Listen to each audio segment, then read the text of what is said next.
না থাকে বাড়ি জাহান্নাম হয়। কি হয় বোঝেন না?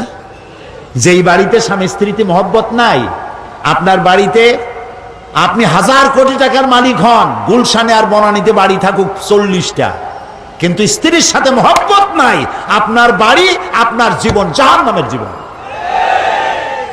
ওদের দেশে তাই, স্বামী তার স্ত্রীকে বিশ্বাস করে না, স্ত্রী তার স্বামীকে বিশ্বাস করে না।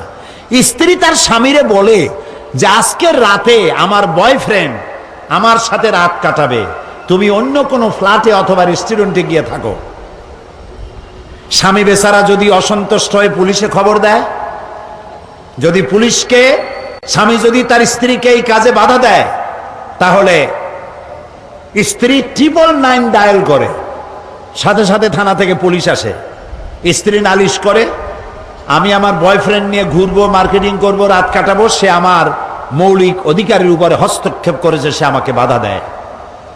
পুলিশ বলবে, বেটা তোমার স্ত্রী একটা বয়ফ্রেন্ড কেন, 15টা বয়ফ্রেন্ড নিয়ে থাকবে, তাতে তোর কি, যা বেটা বাইরে চলে যা। এই হলো সভ্যতা। প্রিয় ভাই, সব বানানো কথা বলার অভ্যাস আমার নাই। আমার চোখে দেখেছি মা নিজের বাচ্চাকে পুশ চেয়ারে করে রাস্তা দিয়ে ঠেলে নিয়ে যায়, আর কুত্তার বাচ্চা কোলে নিয়ে হাঁটে। এই সন্তান তার মাকে কেন শ্রদ্ধা করবে, কেন ভালোবাসবে? ওই স্বামী তার স্ত্রীর জন্য প্রাণ দিবে কেন? যে স্ত্রী তার স্বামীর সামনে ভিন্ন পুরুষের কণ্ঠলগ্ন হয়ে থাকে। এবং ওই স্ত্রীও বা স্বামীকে শ্রদ্ধা করবে কেন? যে স্বামী তার স্ত্রীর সামনে অন্য মেয়েদের বাহুলগ্ন হয়ে থাকে। ভালোবাসা নাই। সেই জন্য বৎসরের মধ্যে একদিন হলেও ভালোবাসার নামে ভনিতা করা লাগে বলে 14ই ফেব্রুয়ারি তারা বেছে নিছে। আমরা ওই জাতিকে বলি, আমি আজকে পরিষ্কার বলতে চাই, এটা বিশ্ব ভালোবাসা দিবস নয়, এটা বিশ্ব বেহায়া দিবস। আমার দরকার নাই তোমার ওই ভালোবাসা, কারণ আমার জন্মই হয়েছে ভালোবাসা দিয়া। আমার রসুল বলেছেন আদ-দীনু আন-নাসিহা, ইসলাম হলো ভালোবাসা। ইসলাম মানেই ভালোবাসা, ইসলাম মানেই ভালোবাসা। আজকাল তো আর দিবসের অভাব নাই। পিতৃ দিবস, মাতৃ দিবস, নারী দিবস, কন্যা দিবস, স্বাস্থ্য দিবস, কলেরা দিবস, বসন্ত দিবস। এখন আবার শুনতেছি নতুন ভাবে আর এক দেওয়াল লিখন হচ্ছে, বিশ্ব চিন্তা দিবস। আয়োজকদের জিজ্ঞেস করলাম, ভাই বিশ্ব চিন্তা দিবসের থিম কি, বিষয়টা কি? কয় যে আমরা অনেক ভেবেছি যে কি করা যায়, পরে আমরা চিন্তা করলাম বিশ্ব চিন্তা দিবসে আমরা পার্কে, রাস্তায়, আইল্যান্ডে, বিভিন্ন জায়গায় দলবদ্ধ হয়ে বসে চিন্তা করব যে আসলেই আমরা কোনো বিষয় চিন্তা করতেছি কিনা। এগুলো বিশ্ব চিন্তা দিবসের থিম। কপাল পড়েছে জাতির, আমাদের ভালোবাসা শেখায়। আমার ওইটার দরকার নাই।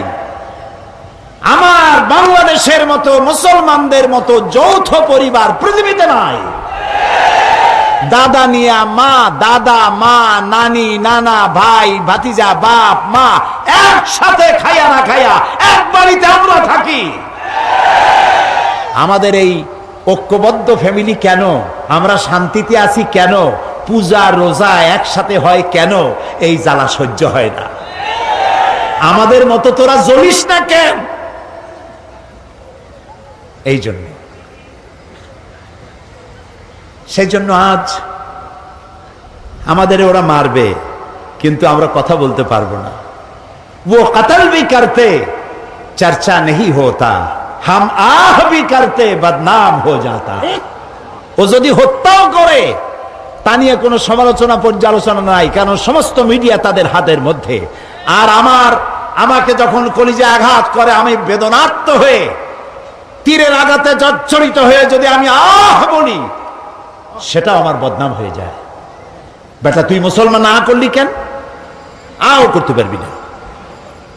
যদি বলবে কি করবো, কয় কিও করতে পারবি না। প্রিয় ভাই সব, সুম্মা রাদাদনাহু আসফালা সাফিলিন। দিন আসতেছে, বাদাল উসরি ইউসরা। এই রাত 12 ঘন্টার বেশি থাকবে না। মেঘ আসলে সূর্য ঢেকে যায়, চিরকালের জন্য সূর্য ঢাকা থাকে না, চিরকালের জন্য রাত থাকে না। অমাবস্যার রাতের অন্ধকার কৃষ্ণ ঘন এই রাতের শেষে পূর্ব দিগন্ত আলোকিত হয়ে সূর্য উদ্ভাসিত হয়ে যায়।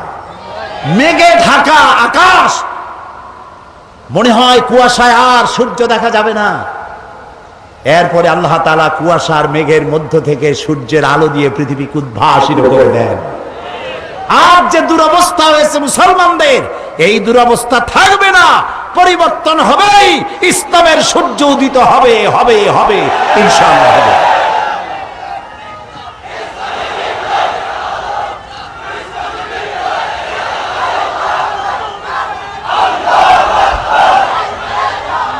প্রিয় ভাই সব, প্রিয় ভাই সব, ইন্নাদ-দীন ইনদাল্লাহিল ইসলাম। আলহামদুলিল্লাহ কোন ইসলাম। আমার জন্ম সার্থক, আমাদের সকলের জীবন সার্থক যে ইসলামের মধ্যে পয়দা আল্লাহ করছেন। বলি আমিন। সবাই বলেন আলী আমিন, বলেন আলহামদুলিল্লাহি রাব্বিল আলামিন। সমস্ত প্রশংসা আল্লাহ তাআলা। লাকাল হামদু বিল ঈমান, বলেন লাকাল হামদু বিল ঈমান ওয়া লাকাল হামদু বিল কুরআন ওয়া লাকাল হামদু বিল ইসলাম। ইসলামের জন্য আমাদের জীবন ধন্য হয়ে গেছে। ভুল করেছি আমরা এক জায়গায়, বলবো এক জায়গায় না, 3 জায়গায় ভুল করেছি। কয় জায়গায়? 3 জায়গায়। বুঝতে কষ্ট হচ্ছে না তো? 1 নম্বরে ভুল করেছি, ইসলামকে মনে করেছি একটা ধর্ম। হিন্দু, খ্রিস্টান, বৌদ্ধ, ইহুদি বিভিন্ন ধর্ম যেমন, ইসলামকে ঠিক তেমন একটা ধর্ম মনে করেছি। 1। 2 নম্বরে ভুল করেছি, কোরআন শরীফকে বেদ, বাইবেল, গীতা, ত্রিপিটক, জিন্দাবিস্তা ইত্যাদি ধর্মগ্রন্থের মতো শুধুমাত্র একখানা ধর্মগ্রন্থ মনে করেছি। 3 নম্বরে ভুল করেছি, নবী করিম সাল্লাল্লাহু আলাইহি ওয়াসাল্লামকে শুধুমাত্র একজন ধর্মীয় নেতা মনে করেছি। এই 3টি গ্রেট মিস্টেক, 3টি শ্রেষ্ঠ ভুল, বড় ভুল, যে ভুলের খেসারত গোটা জাতিকে আরো কতকাল দিতে হবে আল্লাহ তাআলা ভালো জানেন। আল্লাহ আমাদের মাফ করুন, আমরা বলি আমিন। প্রিয় ভাই সব, 1 নম্বরে বলে নিতে চাই, ইসলাম হিন্দু, খ্রিস্টান, বৌদ্ধ অন্যান্য ধর্মের মতো শুধুমাত্র একটি ধর্ম নয়, এটি একটি পরিকল্পনা, এটি একটি স্কিম, এটি একটি জীবন বিধান। আর কোরআন, গীতা, বেদ, বাইবেল অন্য কিতাবের মতো নয়। আমি গীতাকে সম্মান করি, আমি রামায়ণকে সম্মান করি, আমি বেদকে সম্মান করি, আমি ইনজিল, ফুরকান, তাওরাত, জাবুর আল্লাহ যা নাজিল করেছেন সেগুলিকেও সম্মান করি। আমরা সমস্ত নবীদেরকে সম্মান করি। লা নুফাররিকু বাইনা আহাদিম মির রুসুলি, কোন নবীর মধ্যে তারতম্য করি না। আমরা ঈসা আলাইহিস সালামকে সম্মান করি, সুবহানাল্লাহ। ঈসা আলাইহিস সালামের মাকে সম্মান করি। কিন্তু তোমরা সম্মান করতে জানলা না। নিজের সম্মান না থাকলে অন্যকে সম্মান করা যায় না। রাসূলুল্লাহর মাথায় বোমার মতো পাগড়ি পরাইয়া আর অর্ধনগ্ন নারী 2 পাশে বসাইয়া আমার নবীকে বেইজ্জত করতে পারো নাই, বিশ্বের 600 কোটি মানুষকে বেইজ্জত করেছো, পৃথিবীর সভ্যতাকে বেইজ্জত করেছো। আমার